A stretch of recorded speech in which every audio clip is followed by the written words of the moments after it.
What is going on, friends? My name is Sandra, known as gain_strength_ on Instagram. I hope you are having a wonderful whatever time of the day it is for you, and I hope that this week has been treating you well. And welcome to today's video. I am very excited for this video. We are going to talk about how you can make your workout program. Now, when I started working out and till this day, I guess, it was my favorite thing to do to create my workout plan, to put all of these exercises together and basically just build it out and then go to the gym. I love doing it. I really enjoyed doing that. And I still enjoy it, don't get me wrong. It's just a little bit different now. Back then, I didn't really know what I was doing. My workouts took hours to complete. I was doing every single exercise under the sun without really putting much thought into what was I actually trying to do, what was my goal. So I kind of put together some key things for you to keep in mind when you are putting your program together to hopefully help you avoid the same mistakes that I did when I kind of started off. Before you start making your workout plan, you have to think about a couple of things. One of the first things you need to think about is how many days can you actually train, and be realistic. I know that you're excited, you're motivated, and you're thinking to yourself, I'm going to be at the gym 5 days a week, every week. But if you know that based on, certain engagements that you have, whether it's work, school, social life, kids, family, other things, you know that realistically you can't commit to going 5 days a week, then don't create a workout plan that requires you to be at the gym 5 days a week. Regardless how perfect that workout plan might seem, it won't work for you. It's not perfect for you. Now, if you are able to make it 5 days a week,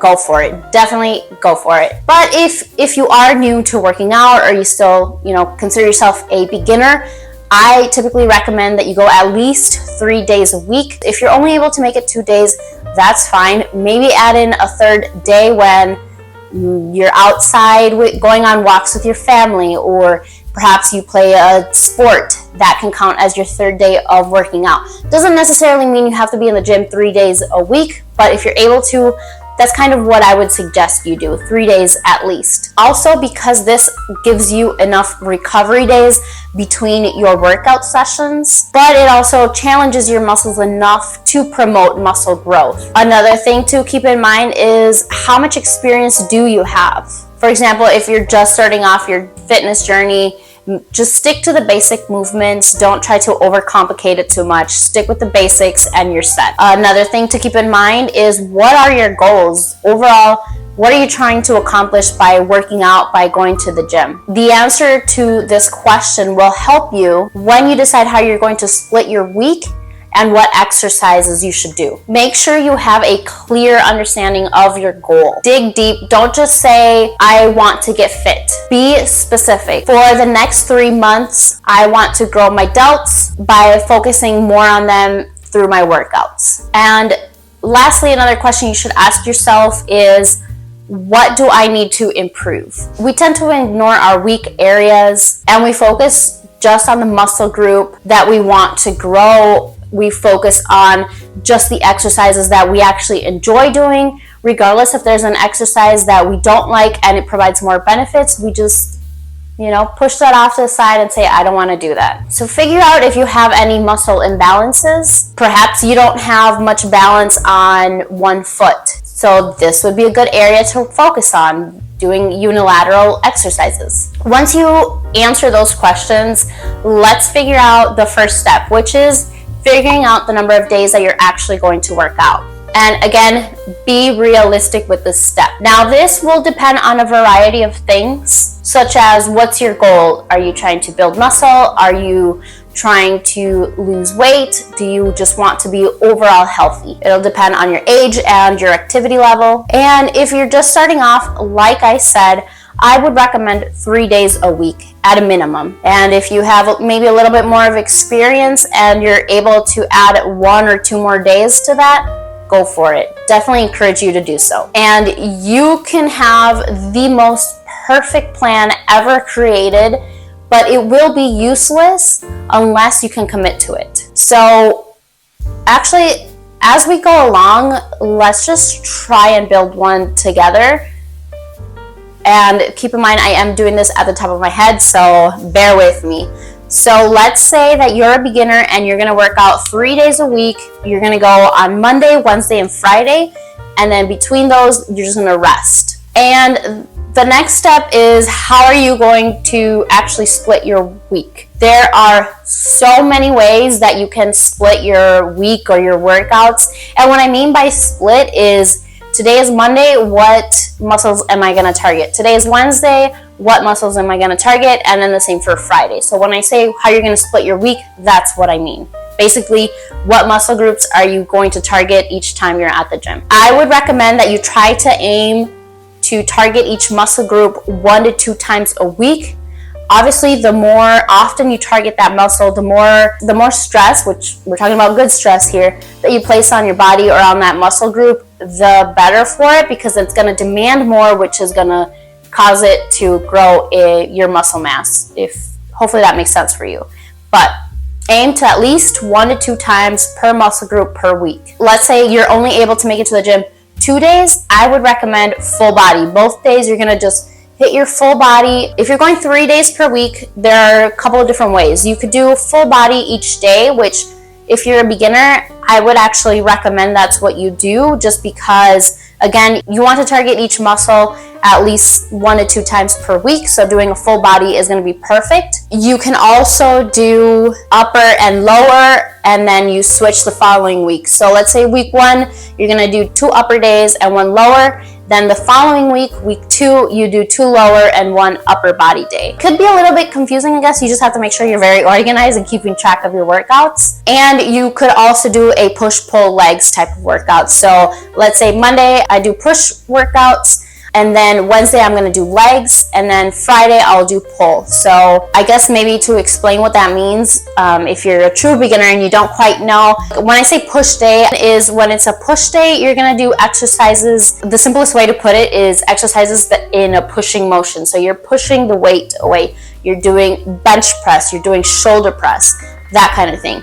Pull day is going to target more of those muscle groups like your lats, your biceps, that kind of thing, where you're pulling the weight towards your body. So bent over row, 1 arm row, lat pull down, those kinds of exercises. And then obviously a lower body day, pretty straightforward. Any exercise that targets your lower body, so squats, lunges, deadlifts, leg extension, that kind of thing. Those are your options for 3 days per week. Then it gets a little bit more complex the more days you add, because you have more options. So if you're going to go 4 days a week, you can do 2 upper body and 2 lower leg days, which is currently what I'm doing. You can do a leg day and then a chest and shoulders day, back day, and then arm day. If you go 5 days a week, you could do what they call a bro split, which is each day you're going to target your muscle group. The thing with, I guess, the bro split, as people call it, is that you're really only targeting your muscle group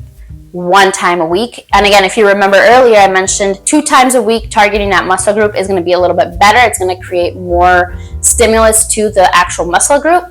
But if you prefer a muscle group split based on the day, then go for it. When I first started off, that's what I did, and I really liked it. So I had my leg day, I had chest and triceps, I had shoulder day, a back day, said legs, I had a leg day, I had a chest and triceps, I had shoulders, back, and I think maybe another arm. Anyway, you get the point. If we continue our example, I think I said we were going to go 3 times a week, Monday, Wednesday, and Friday. So we're going to stick to a full body day. So every time we go to the week, on our example, we're going to target our full body.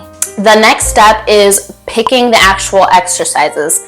Again, like figuring out the way to split your week, there's so many exercises out there that it can get overwhelming, especially when you just start thinking, okay, which one's going to be better? Is this exercise going to be better? Is this exercise going to be better? So yeah, I get it. It can be overwhelming, but let's start picking out our compound movements. Now, if you've been on my channel before, if you have followed me on social media, or you've been in the fitness space, maybe you know what compound movement means, but for those that don't know, basically it's going to be any type of exercise that targets multiple muscle groups at the same time. So think a back squat, a deadlift, bench press, those kinds of exercises. Let's start off by saying more does not always equal better. If you remember earlier in the video, I mentioned that when I really started falling in love with fitness, I would create my own workout plans. But I would literally try and do every single exercise that I could for that day, and my workout sessions would be hours long.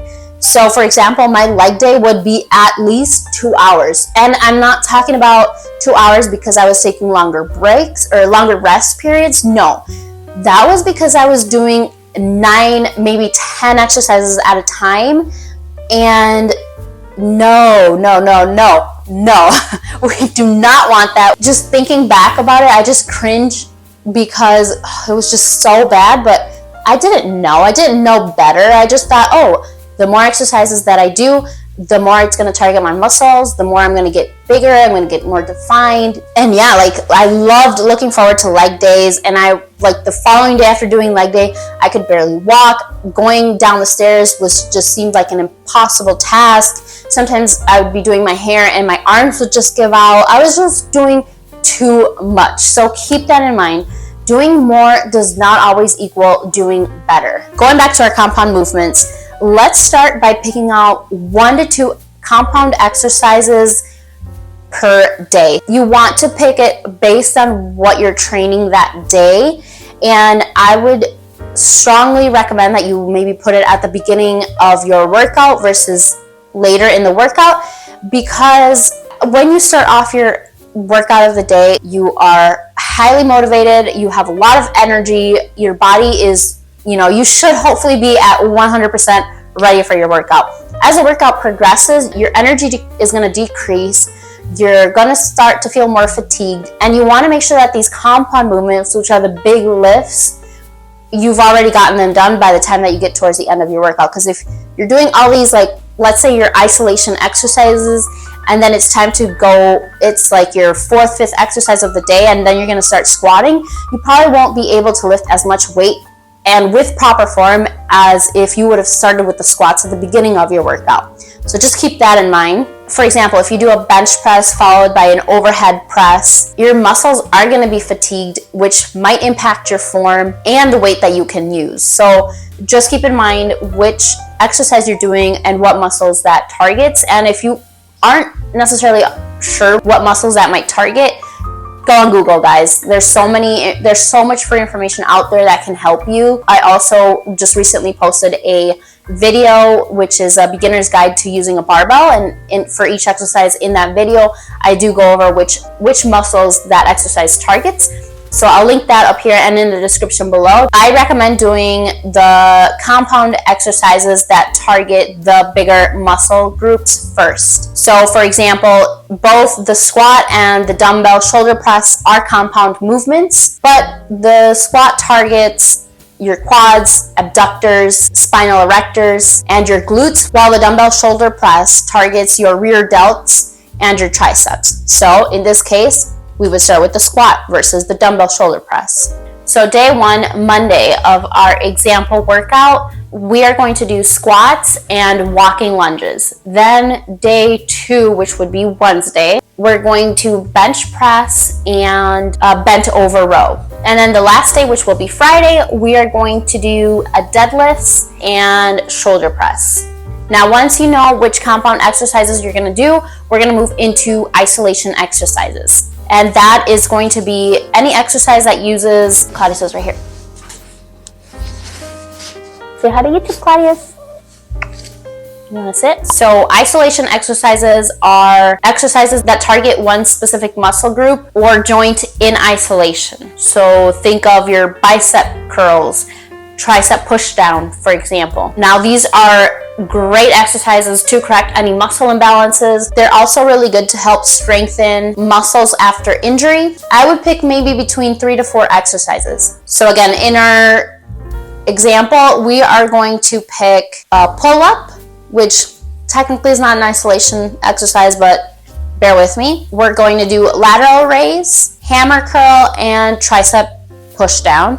Then day 2, we are going to do lat pull down, face pulls, and a bicep curl. And for Friday, the last day of the week, we are going to do incline dumbbell press, hit a little bit of chest there. Then we're going to do tricep extension and a Zottman curl and leg curls. Then we're going to move into sets and reps. So when I say reps, I mean it really means repetition. How many times you do the exercise. So one squat that you do is going to be 1 rep. 2 would be 2 reps. And then sets means how many groups of reps. Let's say your workout program says you're going to do 6 reps for 3 sets. So I'm going to do bicep curls 6 times, 1, 2, 3, 4, 5, 6. Then I'm going to rest, and then I'm going to go again. Then I'm going to rest, and then 6 more. And that's 3 sets. This is where it kind of gets a little bit confusing as well, because it will depend on your goal. It'll depend on your fitness level. Just keep in mind that it's not very cut and dry, just black and white. So for example, typically 1 to 5 reps is going to build your strength and it's going to build muscle. 6 to 12 reps, it's going to help build power, strength, and muscle. And then anything over 12 reps and more is going to be for muscle endurance. But remember, it's not like, let's say I do 5 reps and then my 6th rep is going to be for building power or strength. It doesn't really work like that, but it's just a good range to kind of help guide you into number of sets and reps that you should do. And then the number of sets, you're going to want to do maybe 3 to 5 for each exercise. What I do is if I'm doing my heavy compound exercises, I'm going to do 1 to 2 warm-up sets, and then I'm going to do 3 working sets, and then the number of reps will depend. So I'll do anywhere between 5 to maybe 8 reps, and then I'll change something the following week. That's just what I do. Again, it can be very complex, like the more that you think about it. So I'm just trying to keep it as general of a guideline that might work for everyone, or that might fit everyone's needs, I guess. Regardless how many reps, how many sets, what exercises, regardless of all that, form is king. You should aim for every single rep that you do that you have good form. Every rep that you do should look exactly like the one before it and the one after it. Let's say that you're doing an exercise and your program says do 12 reps and it causes you to break your form. You will need to adjust that. Whether that means that you're going to have to do less reps, maybe less weight, that'll really depend on you. But remember, form is so important. We don't want you to get injured. You don't want to have to take a break from the gym because you got injured. So keep your form in check. But you also want to make sure that you're challenging yourself and that you're coming close to failure, perhaps bringing each set to 0 to 2 reps of failure. And what I mean by reaching failure or getting close to failure is basically means that once you reach failure, you cannot do any more reps. So you want to stop right before you get to that point.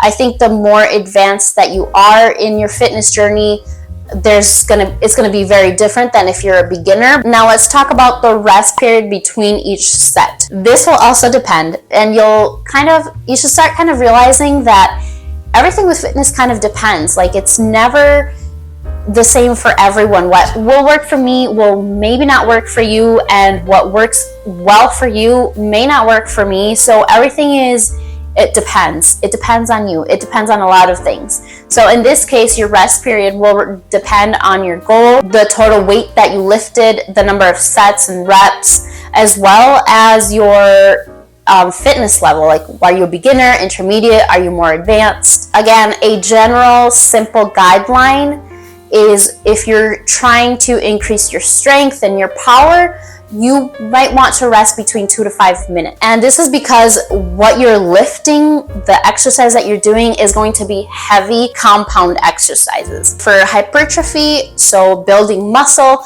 you want to maybe rest between 30 to 90 seconds. If you're trying to build your endurance, you'll want to rest less, 30 seconds or less. Again, it's not very cut and dry, very black and white. It really depends. Sometimes I finish an exercise and I'm just winded and I have to extend my rest period a little bit more to get that energy back in order to do my next set. And that's okay. Just learn to listen to your body.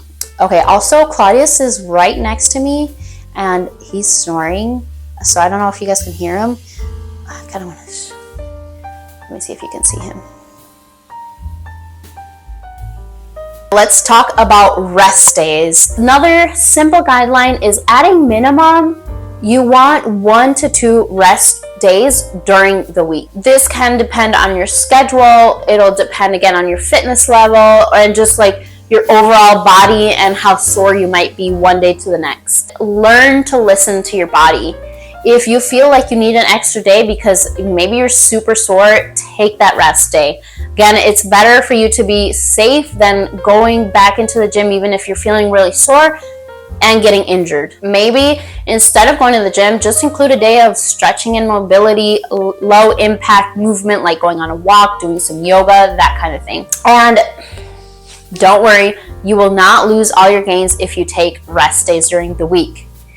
I used to be super paranoid about this. I used to be a team no rest days. I hated taking rest days, but honestly, taking rest days and allowing your body to recover after all of the stress you put on it in the gym is so important, and it's such a huge part of your workout program just as much as the days that you're in the gym. When you're resting, when you're recovering is when your body is actually putting all that stress that you place on it into use, and it starts to build itself. It starts to recover itself from your workout. So make sure you include, again, at a minimum 1 to 2 rest days per week. So I gave you kind of a first step into building your program, but it doesn't end there because you have to keep progressing your workouts. So going back to the number of sets and reps that you do for each exercise, let's quickly talk about progressing your workout. So let's just right off the bat define, what does progressive overload mean when somebody says, or when I'm saying progressing your workouts, what do I even mean by that? Simply put, it means gradually increasing the stress that you place on your body as you work out. You progressive overload to keep challenging your body and to keep it from adapting and getting used to the workout. Once it adapts, it's no longer getting challenged, and you're not going to grow, you're not going to increase your strength, your body's used to it. How you can progress your workouts, there's several ways. You can increase the total weight that you've lifted. You can increase the number of reps or the number of sets. You can slow down the reps, so play around with the tempo. You can shorten the rest period. So let's say that during week 1, you bench pressed 100 pounds. And then once you're able to lift that weight for a certain amount of reps, you increase the weight after a couple of weeks of hitting the number of reps indicated, which might also progress, making sure your form is correct and just improving your overall form. Then yeah, let's say we're going to increase the weight to 105 pounds, and you continue building on this progressively over time. Little rule or something to kind of help you know when you should increase the weight is, for example, once you can do a certain number of weight, again, let's use our 100-pound example, for 2 extra reps for 2 weeks in a row, then you can increase your weight as long as your form is still good. Or I guess that's like the simple way that you can do it.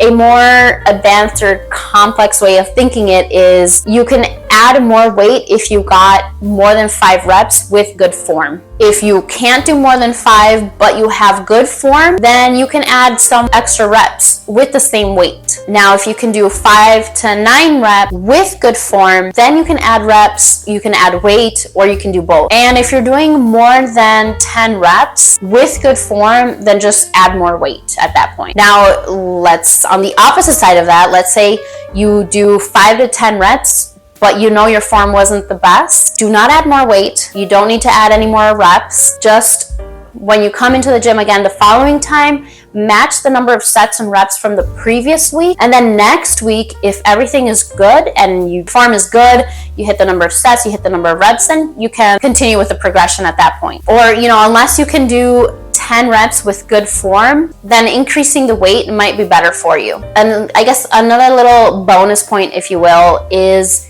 deload week. So what does this mean? This means what it says. You're going to deload, you're going to bring down the intensity of your workouts, and you want to do this when your form just sucks and you know that your form is not progressing. You're not making any progress after 2 weeks. Your workouts just feel super tough and just intimidating. Your workout program is telling you, hey, you're going to do 10 reps with this weight, and you're just thinking, how am I even going to do that? That's when you know, okay, maybe a deload week is good for me, or maybe you're just not as excited to work out. So how do we actually deload? For beginners, that's typically between 2 to 4 months from when you started working out, if you feel like you needed. So the reasons I just mentioned, if you checked the box for all of those, and yeah, maybe a deload week is good for you. If you're feeling great, you're progressing, everything's good, just keep going. Let's say today is Wednesday and I just realized, hey, I haven't really been making progress. This is not fun anymore for me. This is super tough. Just finish out that week as you normally would, and then you're going to start your deload week the following week. So one way that you can do that is just decrease the weight that you're lifting, and that could be your deload week. Reps and sets might remain the same, but you're doing less weight. That would be a simple way of doing a deload week. Another way, you're just going to cut your reps and sets in half for the first half of the week. For the second half of the week, you're just going to rest. So in our 3-day example, Monday and Wednesday, we're just same weight, but we're going to cut the number of reps and sets in half. Let's say that you squatted 115 pounds for 8 reps, 4 sets in your squats. Then the following week, which is going to be your deload week, you're going to still do 115 pounds, but you're going to do it for only 4 reps for 2 sets. So you cut that in half. On Friday, you're just going to rest. You're just going to chill at home. You're not going to go to the gym. You're not going to work out. That's your deload week. Now, keep in mind, deload week is supposed to feel easy. I know you're going to go to the gym. You're going to think, this was way too easy. Am I doing this wrong? No. It's meant to be easy, not cause as much stress on it. And it's supposed to kind of help you regain your strength, regain everything back. So once you're done with your deload, keep the exercises the same. The thing you don't want is to just come back, or if you've heard me say before, make sure you have a workout plan, because you don't want to change your exercises every time you go to the gym, because then it's hard to progress. So again, in this case, you're going to keep the exercises the same.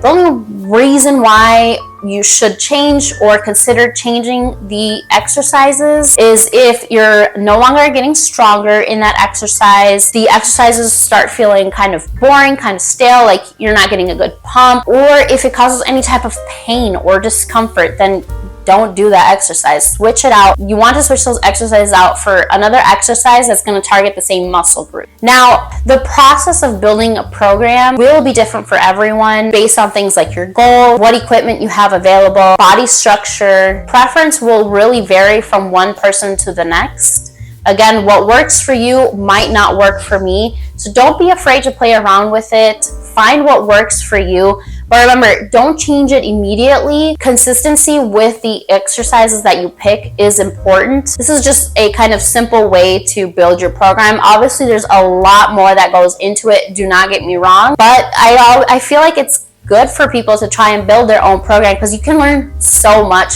You can learn so much about yourself, about the way that you work out, and just about fitness in general. Of course, if that's something that you're interested in, I know a lot of people don't really care to learn. They just kind of want to either pay a personal trainer to build their program, or they just want to buy one online, or whatever the case might be. So I get that it might not be for everyone, but I definitely encourage you to just give it a try. But like I said, this is just a very general way of approaching building your program. There's a lot more that goes into it. So if this isn't really something that you would want to try after, watching the video, or if you're just still too overwhelmed, that's fine. There's personal trainers out there that can work with you, specific to your goals, to the equipment you have available. But I hope that you guys enjoyed this video. If you did, do not forget to give it a thumbs up, because that really helps my channel. It helps me, and I appreciate it. If you're not subscribed yet, hit that subscribe button so you don't miss any of my future videos. And yeah, I will catch you guys up in the next video. If you have any questions or any concerns regarding building your workout program, Leave it in the comments below. If you guys have any type of videos that you want to see, for sure let me know as well down in the comments section. And don't forget, you are stronger than your mind lets you think.